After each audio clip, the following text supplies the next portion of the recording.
Minimnya penampilan Kakashi di momen-momen penting era Boruto ini sebenarnya membuat banyak pertanyaan. Apakah kisahnya sudah habis untuk diingat kembali? Tapi beberapa bulan ke belakang, sebenarnya kisah Kakashi Retsuden masih berlanjut. Di era ini, kemunculan Kakashi terakhir tentunya bersama Gai Sensei. Dan sebenarnya, di era ini pun, sisa terakhir dari legenda klan Genius Hatake mungkin tidak ada penerusnya lagi.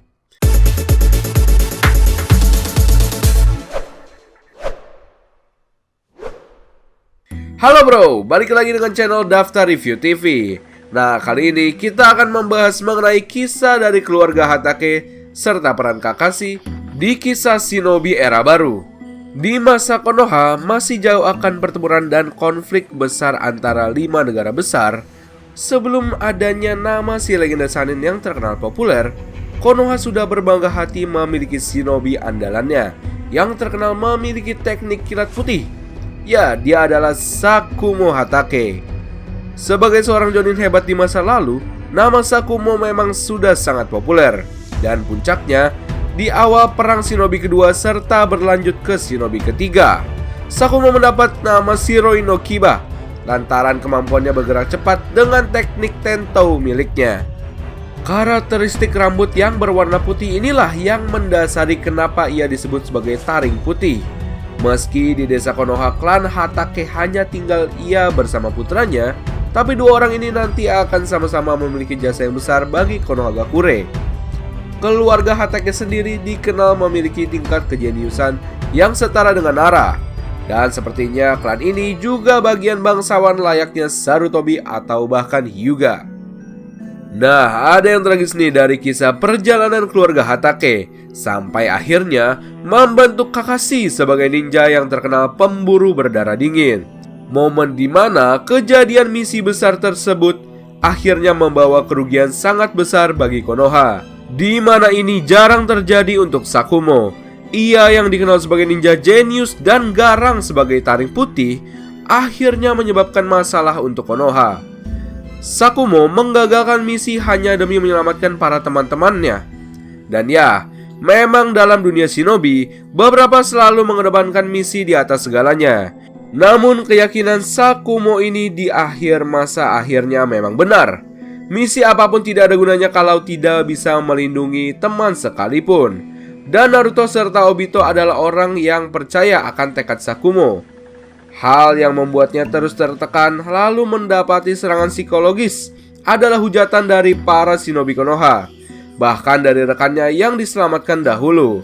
Sampai pada akhirnya Sakumo melakukan seppuku, sebuah tradisi yang dilakukan oleh para samurai di masa Jepang kuno, mungkin juga dengan ninja Jepang era lama. Kisah Sakumo berakhir di sini. Namun masalahnya, kejadian ini membekas dan meninggalkan penyesalan kepada Kakashi.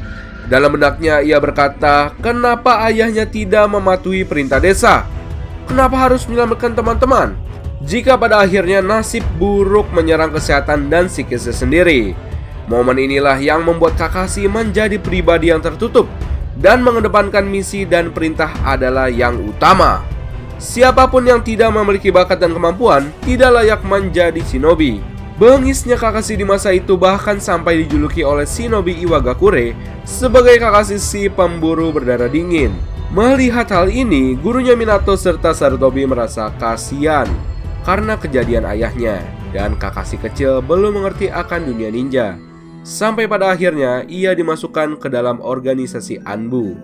Dalam sekuat taktis inilah Kakashi berkembang sangat cepat dan tangkas. Ya, karena kita tahu Anbu sendiri diisi oleh para shinobi dengan kemampuan khusus. Dan satu hal yang pasti, setiap anggota Anbu selalu memiliki naluri melenyapkan yang tinggi. Beberapa tahun kemudian sampai akhirnya ia menjadi ketua dari Anbu tersebut, tidak lantas membuat Kakashi menjadi pribadi yang periang. Tetap saja, ia menjadi shinobi tertutup. Hal ini sebenarnya ada dua hal. Pertama, masalah ingatannya tentang kepergian ayahnya yang terus membekas. Dan kedua adalah tentang kepergian Rin Nohara, di mana ini anggotanya dalam tim Seven. Dan momen ini akhirnya berubah di mana Sarutobi memintanya keluar dari Anbu dan menjadi pemimpin dari tim Seven di mana di sini oleh Naruto, Sasuke, dan Sakura. Di era Boruto, inilah kelompok dari Kakashi yang memegang peran penting dalam jajaran petinggi Konoha. Nah, menariknya itu gini. Saat itu Kakashi menjadi shinobi yang begitu ditakuti karena beberapa kemampuannya dan keahliannya dalam Anbu. Bahkan dengan Sharingan Kakashi tersebut, Kakashi mampu berubah ke mode Mangekyo. Itachi selalu mengatakan jika mantan pemimpin Anbunya tersebut sangat mahir sekali menggunakan kemampuan Sharingan, meski ia bukanlah seorang dari Uchiha murni. Saat itu setidaknya ada banyak sekali julukan yang dimiliki oleh putra Sakumo ini. Beberapa di antaranya adalah: kelima adalah Sharingan no Kakashi. Saat itu namanya terkenal di seluruh penjuru dunia shinobi sebagai Kakashi si Sharingan. Ada beberapa kejadian menarik saat ia menerima mata kepercayaan dari sahabatnya Uchiha Obito.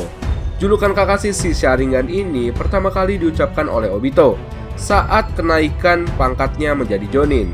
Dan di dalam sebuah peristiwa, bahkan pada akhirnya perlawanannya dengan Kaguya Otsutsuki membuat Kakashi bisa menciptakan Perfect Susanoo, hasil dari Joujutsu tersebut. Berikutnya keempat adalah Sharingan no Eiyu. Perang dunia shinobi ketiga memang menjadi ajang kemampuan Kakashi, di mana ketika ia diberi Sharingan oleh sahabatnya tersebut, nama Kakashi tiba-tiba muncul menjadi pahlawan baru Konohagakure atas keberhasilannya saat misi di jembatan Kanabi. Nah, karena peristiwa itulah Hatake Kakashi mendapati julukan baru sebagai Kakashi Sharingan no Eiyu, atau pahlawan dengan Sharingan. Kemudian ketiga adalah Raiketsu no Kakashi. Nah, nama Kakashi si pemburu udara dingin lahir karena kejadian ini. Seperti yang kita tahu, momen di mana kepergian sahabatnya Obito, lalu setelah itu ada kejadian karena semua settingan Kirigakure memasukkan biju ke tubuh sahabatnya tersebut. Mengetahui kondisi tubuhnya sedang tidak baik-baik saja, Rinohara akhirnya mengorbankan diri demi Kakashi dan juga demi Konoha. Karena saat itu misi Kirigakure, ketika sampai di Konoha, biju tersebut akan dilepaskan. Kejadian bersama Rinohara tersebut terus membayangi Kakashi seumur hidupnya. Itulah alasan kenapa menjadikan Kakashi sebagai si pemburu berdarah dingin. Karena setelah peristiwa tersebut, ia bergabung bersama Anbu. Dalam organisasi tersebut, ia malah tambah kejam dan tidak kenal ampun bagi shinobi di luar Konoha. Kakashi selalu menggunakan Chidori dalam setiap misi Anbunya. Berikutnya, kedua Konoha Shiroi no Kiba. Inilah julukan yang melegenda yang dimiliki oleh keluarga Hatake di Konohagakure. Konoha Shiroi Kiba sebenarnya julukan populer dan melegenda yang awalnya dimiliki ayahnya. Nama Taring Putih masih dalam puncak-puncaknya saat itu. Setelah kepergian sang ayah, ada beberapa orang yang selalu menganggap jika Kakashi sebagai Konoha Shiroi no Kiba atau si Taring Putih. Selain dirinya menggunakan bunshin petir serta serigala putih seperti milik ayahnya, Kakashi ini memiliki kemiripan rambut dan pedang Tanto yang ia gunakan dahulu. Bahkan nih, orang seperti Nenek Chiyo yang selalu menyimpan dendam dengan Sakumo begitu terkejut jika Kakashi ini adalah putra dari si Taring Putih, di mana sebelumnya ia mengira jika orang di hadapannya ini benar-benar Konoha Shiroi no Kiba yang telah melenyapkan putranya di masa itu. Ya, menariknya saat invasi Pain ke Konoha, sebenarnya Kakashi ini sudah kalah dan rohnya sudah pergi.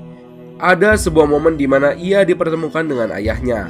Saat itu Kakashi dewasa akhirnya sudah mengerti apa alasan Sakumo lebih mementingkan teman ketimbang misi. Pertemuan tersebut menjadi berarti bagi Sakumo, karena di momen itulah ia bisa meminta maaf. Karena secara tidak langsung kepergiannya dahulu membuat perubahan besar bagi hidup Kakashi Hatake. Dan terakhir ke-1 adalah Kopi Ninja. Inilah julukan yang begitu populer dan melegenda dalam dunia shinobi. Kakashi si ninja peniru.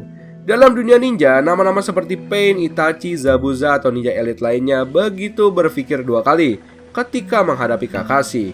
Bukannya tanpa alasan. Mantan anggota Anbu ini telah tercatat di Databook Ninja telah mengopi lebih dari 1000 jurus. Dan tentunya ini cukup mencengangkan teman-teman. Seorang non-Uchiha begitu mahir dalam menggunakan dojutsu tersebut. Sebenarnya, sebutan Sharingan no Kakashi ini adalah gabungan di masa itu. Dari Sharingan tersebut, ia mendapati kemampuan dan julukan-julukan dalam dunia shinobi. Kakashi bisa mengkopi elemen dasar, teknik kerasengan Doton, Suton, Raiton, dan yang lainnya. Beberapa teknik inilah yang membuat Kakashi bisa mengkopi ribuan jurus dalam dunia shinobi. Bahkan nih, seorang pemimpin Akatsuki di masa itu, Pain, sempat mengatakan seperti ini. "Kau Hatake Kakashi ya? Aku tersanjung bisa berhadapan denganmu." Nah, jadi itulah tadi kisah dari duo Hatake yang terus menjadi legenda, di mana taring putih adalah sebutan yang mungkin setelah Kakashi tidak ada lagi, karena sampai saat ini pun selain Kakashi tidak ada anggota Hatake lainnya, sementara dirinya juga masih minim jam tayangnya. Selepas turun dari jabatan Rokudaime Kokage, Kakashi lebih banyak menghabiskan hari-harinya dengan liburan atau kesenangan pribadinya seperti membaca buku. Dan saat ini, shinobi yang dikhususkan mengawal dan menjaganya adalah Sarutobi Mirai. Bagaimana menurut pendapat kalian? Oke, itulah tadi pembahasan mengenai kisah dari keluarga Hatake serta peran Kakashi di kisah shinobi era baru.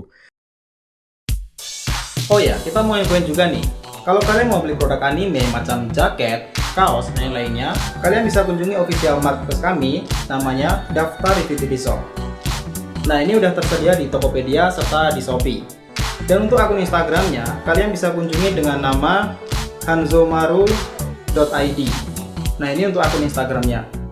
Dan bagi kalian yang ingin custom case HP, mau desain anime atau produk apapun, kalian bisa kunjungi akun Instagramnya dengan nama drtv.customcase.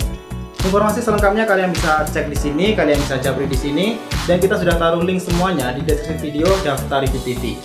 Oke, kita lanjut pembahasan. Terima kasih telah menonton video kami. Jangan lupa like and subscribe ya, jika menurut kalian video kami bermanfaat. Sampai bertemu di video selanjutnya, and see you next time. Bye-bye.